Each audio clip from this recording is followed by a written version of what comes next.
Sa maganda at maulang hapon po sa ating lahat at malugod na pagbati mula sa Future Earth Philippines. Welcome sa 81st episode ng the Filipino Sustainable Development Goal Action Hour. Muli nyo kaming samahan sa isa't kalahating oras ng exciting at makabuluhang talakayan tungkol sa mga paksa na napapanahon at tiyak na kapupulutan ng aral at karunungan. Sa hapon na ito, ibabahagi ng ating panauhin ang mga natalakay at naganap sa katatapos lang na Sustainable Research and Innovation Congress o SRI ngayong 2024 na ginanap sa Finland.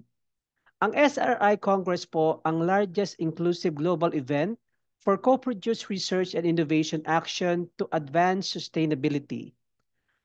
Ang SRI Congress po ay isang collaborative ng pangmalawakang inisyatibo ng Future Earth at Belmont Forum na naglalayon na isulong ang pagtuklas ng mga cross-sectoral at cross-boundary solutions at maglagak ng plataforma sa pagpapabilis ng innovation at maghikayat ng public and private sectors upang magtulak ng positive sustainable future at mapaunlad ang inclusive space for collaboration and transformation sa pagitan ng akademiya at higit pa.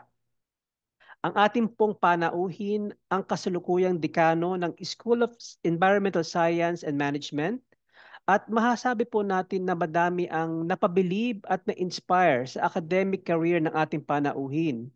Paano ba naman hindi tayo hahanga sa kanya? Sa edad na 27, he already completed his doctoral in environmental science.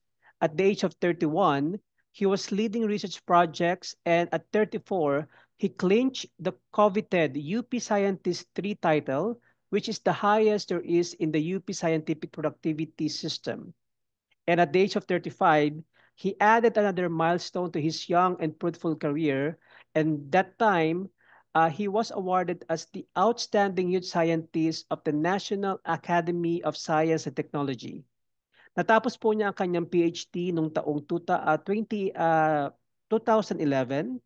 sa UPLB with a sandwich program at Nagoya University. His other awards include the Asian Young Professional on Water Research in 2009, the Dr. Elvira Otan Award for Best Published Paper in 2017, and the NAS Outstanding Youth Scientist in 2019. So his research focus concentrate on the systemic understanding of socio-ecological system for efficient research conservation and resilience. He specializes in environmental science and environmental economics to see how development and environmental protection can be balanced. At sa hapon na ito, salubugin po natin na malugod na pagbati at palakpakan si Dr. Rico C. Angkog at ang kanyang topic na pinamagatang Highlight of the Sustainability and Research Innovation Conference in Finland. Welcome to the Filipino SDG Action Hour, Doc Angkog. Thank you. Thank you very much. Magandang hapon po sa inyong lahat. May I take the screen now? Is it correct? Okay. I'll share my screen and then okay. So unang-una po it's okay. All right. So unang-una it is an honor to be given the task actually by Dr. Asansa, a national scientist Luli, to be part of the Future Earth General Assembly, which is the highest governing body of the Future Earth. Well, it would appear as if that this is a very structured organization, but it's not really as structured, just like any organizations that we form part. But true to the concept of sustainability, this is an organization that is really flexible given the context and given the complexity of the problems that we're doing. And all of us here are very familiar with Future Earth, but one of its important meetings is really the Congress, which is the General or Future Earth General Assembly. That's one. And then for the past 3 years, this has been complemented also with another Congress, which is the SRI, Sustainability Research and Innovation Congress. So there are two events that are complementary to each other. But what I would like to also emphasize here is more on the General Assembly, because in the General Assembly of the Future Earth, this is where policies and general directions of the future Earth are being set, and these are crucial to be clearly understood so that we'll know also how these can input to our work in the Philippines. And on the other hand, with National Scientist Luli, this is also an opportunity to highlight what we're doing at the country level, and as well as to sort of benchmark and compare where we are relative to other efforts in the country. So first, when we talk about Future Earth, there is this SRI, Sustainability Research and Innovation Congress. So in the SRIS, this is really the scientific aspects of the meeting. The intention there is to highlight some of the solutions, sustainability innovations, and solutions that have been implemented in various contexts. It started like 2021. This is the third installment, which was implemented in Helsinki. Overall, it is a very well attended event, very successful. And again, when you talk about what are the different solutions that are sustainability, that would classify as sustainability, this is the go-to Congress. And more information related to this can be accessed through their website. But secondly, the more important meeting that I'd like to focus my presentation this afternoon is the Future Earth General Assembly. So the General Assembly is attended by the members of the National Committee. In the Philippines, we have National Scientist Luli and myself. We also have the members of the Knowledge Action Networks, as well as the presence of the Governing Council of the Future Earth. Now, the Governing Council is the top policy making, but they anchor their direction, of course, on the General Assembly. Overall, we all belong to the Future Earth community. You and I are now considered as experts working really together for a sustainable future. There's so many ways how to conceptualize sustainability, and therefore there's a plethora of interventions. But it is important to understand that everything that we do individually and within our organizations, these form part that overall action towards the achievement and the journey towards sustainability.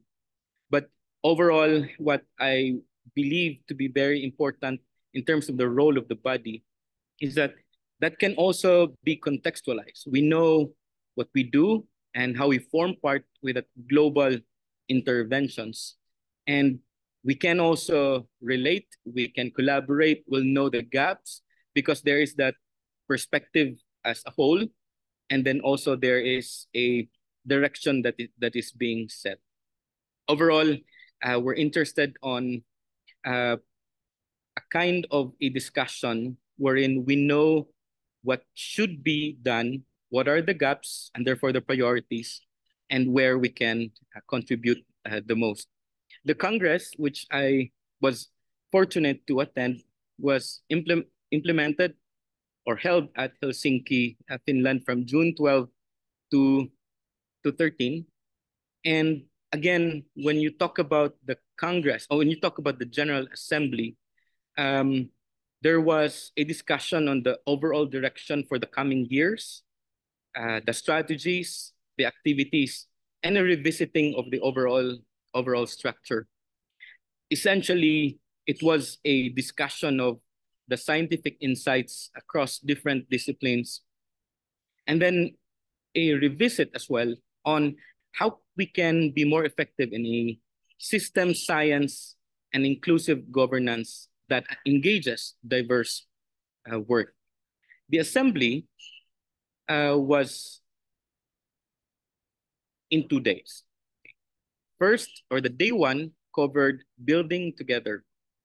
Now, there were various representatives and invited experts that talked about discussions on systems-based approach, which identified critical knowledge gaps on sustainability research.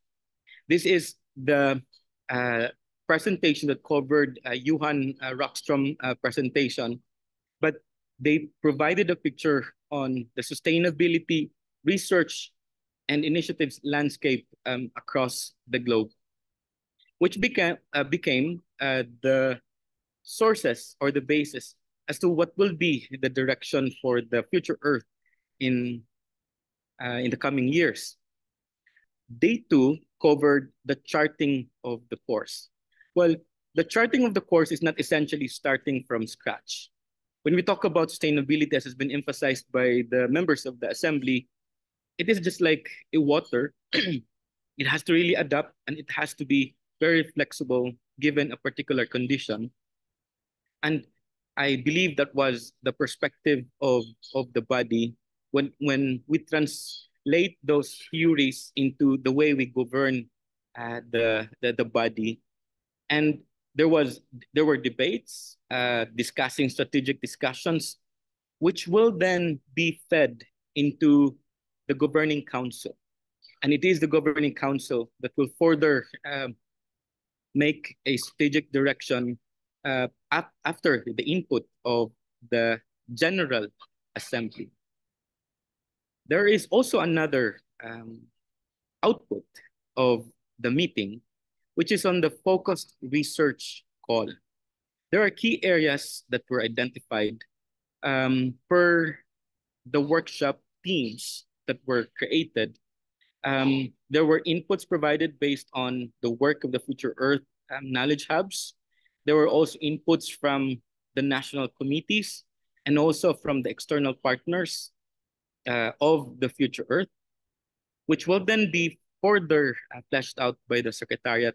And this particular document will be released anytime soon. It is currently being processed, but at least there's a perspective as to what will be the key future research efforts that the body, that the General Assembly will be focusing on. And as individual or group members or national committee members of the larger Future Earth, that will be a good basis for our direction.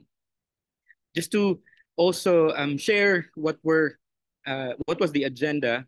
The day one really covered all of those discussions. The keyword and the operative word there was transdisciplinary science. There was a discussion on joint planetary crisis. We know this already. There has been good literature on these aspects, but methodologically, Future Earth would want to really champion more transdisciplinary research. Sometime in the afternoon, there were breakout sessions. In the breakout sessions, there were World Cafe discussions. In here, there were clustered ideas, clustered groups to discuss more about linkages, some specific ideas, as well as on prioritization. On the day two was really more on the assembly members. In the assembly members, we discussed more on the strategic and direction and then the policy priorities of the General Assembly, among others. Prior to the 2-day Future Earth General Assembly, there was the 3-day SRI Congress. While both are being implemented side by side, but actually they stand alone. So you can attend on the SRI, but not necessarily you will attend the General Assembly. But the members of the General Assembly are encouraged to attend both in the interest of maximizing time as well as with resources. Now, let's take a look at the assembly in terms of the attendance and then the composition and then the discussion. So the picture shown here are the members of the General Assembly in attendance physically, but there were also members who joined via online. The intention there is for this body to fully represent various perspectives and key units and organizations covering the sustainability work across the globe. And again, This was important because it identified strategies, it identified activities, and then also some revisiting of the structure, especially so now that there has been a decision by the governing council that the University of Arizona will now serve as one of its key secretariat of the future Earth. And for the Philippines, it might be useful for us to then see how such change in the structure um, and the approach by the assembly and the governing council would then affect the entire operation um, for national communities. Now, the other important information that I'd really like to share also to all of us are the list of global research networks, or the GRNs. In the GRNs, you can really see here that you have a long list of GRNs. As members of the national committees, as individual members of the Future Earth Philippines, it would be worthwhile to visit all of these GRNs. Each of these GRNs are supported by a particular funding source with a particular research priorities or sustainability initiatives. But there is this rich listing of organizations. And I was actually very much overwhelmed by all of this. And therefore, from Antarctica down to the tropical region, from policy down to the biology and to the genetics level, all of this work has been really covered. But at the center of it is the concept of sustainability. Second, the other important part of the structure is the national and then the local communities. And essentially, this is us in attendance in our meeting today. In the national committees, this is not really cast in stone, but rather we wanted to make sure that there is a representation of what we do in the Philippines, and that is clearly communicated in the General Assembly. On the other hand, it is also important, and maybe that is the reason why Ma'am Luli really wanted to have this meeting. It's because we wanted to make sure that the priorities set forth by the General Assembly, as well as with the Governing Council, will then trickle down to our work at the national and at the local level. Now, in Asia, there are several national committees. The recent ones is the National Committee of Thailand. With the efforts, of course, of Ma'am Luli, Philippines have been included there along with Taiwan and along with Japan. Very active and very much well recognized in terms of what we do as a national committee, and very much appreciated by all of these national hubs. Now, you can also see here, there are other countries that is represented uh, in the national assemblies and are being coordinated and facilitated by their respective national committees. The third group is the global secretariat hubs or the boards. And these are our funders. And these are the organizations that also are sensitive or responsive to the priorities set forth by the General Assembly, while they are also seeking specific projects to implement. So these are the knowledge hubs or the global secretariats distributed in a across strategic locations across the globe. You have France, Canada, China, Japan, South Asia, Sweden, Taipei, and USA. And the most active, like personal opinion, will be Taipei and Japan. And they actually drive a number of our initiatives in Asia.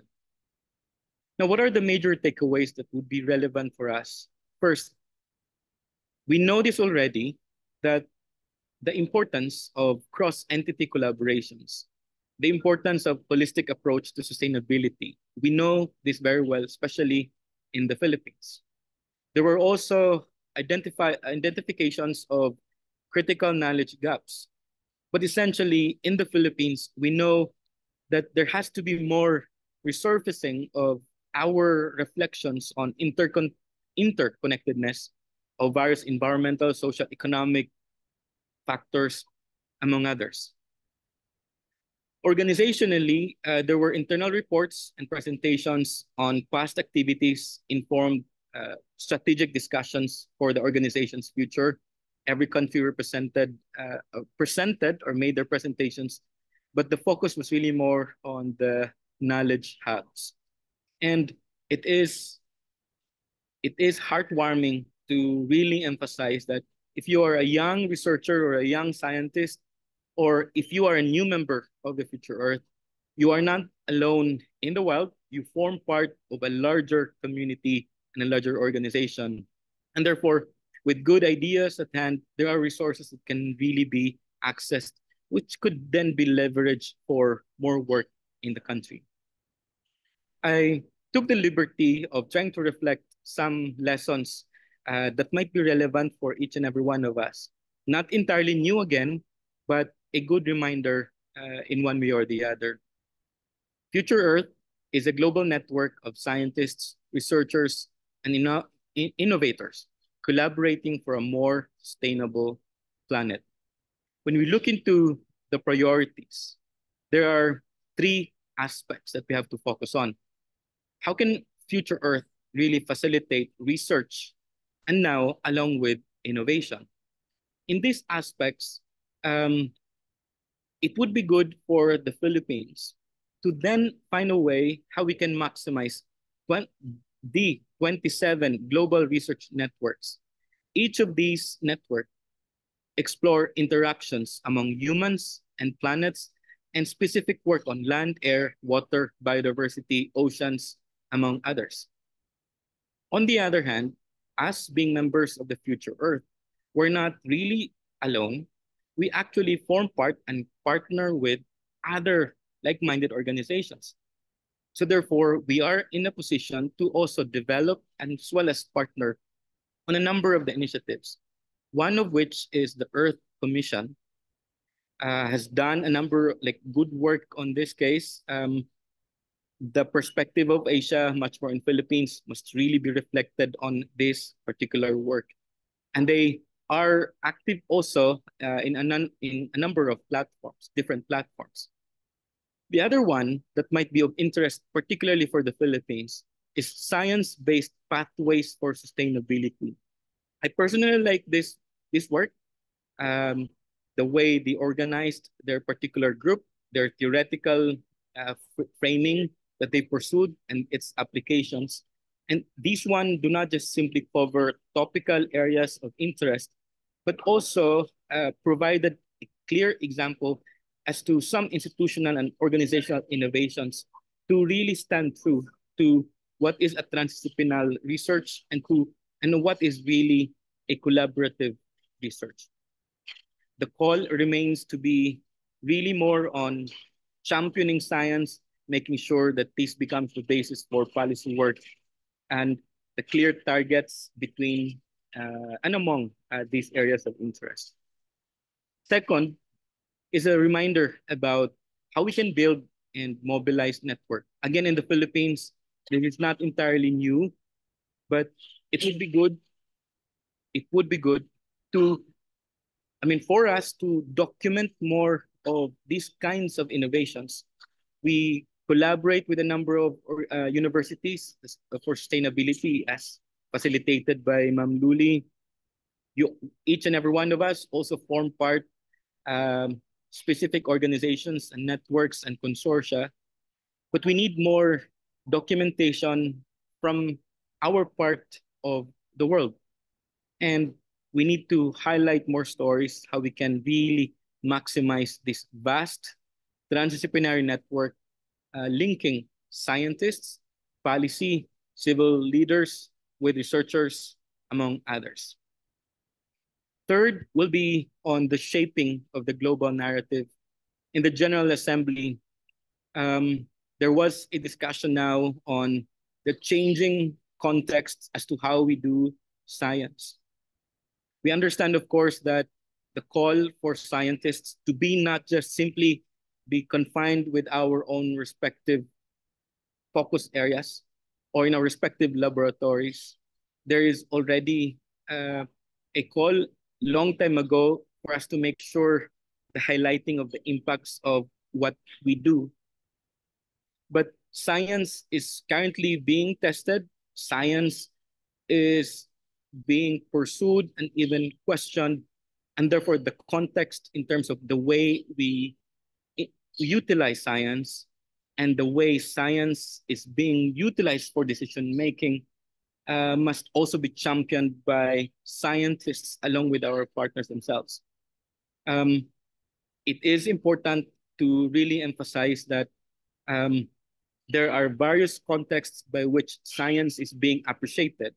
And as scientists and as researchers, we have to be aware about those because that will become a good basis in wielding science to our advantage, like for larger well-being. This is happening at the global as well as in the local level. Now, on the other hand, um, when we attend and meet a number of our collaborators and other organizations, we will be overwhelmed with all of those international frameworks. One group championing one, the other group championing other particular frameworks. But in the Philippines, it might really be good to have that kind of perspective wherein you do not just simply be biased on one particular framework, but an analysis of a number of those analyses, an assessment of a number of those assessments, so that we can really maximize and customize what works best for our country and the specific localities where we work. So more of this methodological and conceptual and theoretical adjustments and framing will be crucial to really advance sustainability research in the Philippines. So overall lessons, it is really important to understand that there is a growing community. There are strategic priorities that were outlined, and all of these would mean that there are scientific directions that have been identified. It is important to understand where we are in this overall landscape of priorities. But Philippines, based on personal perspective, is not very much far away in respect to the priorities and as has been shared by other countries during the assembly. But the question remains as to how we can really make sure that the true meaning of sustainability can be very much achieved. So one way that we can make sure that this is made more meaningful, meaning the efforts at Future Earth is made more meaningful, is to then see how all of those will be customized to what we do in the Philippines.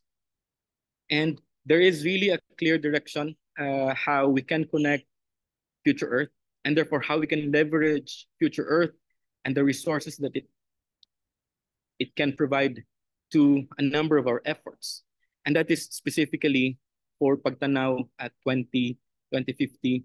So many areas that key focus areas that were identified in Pagtanaw 2050.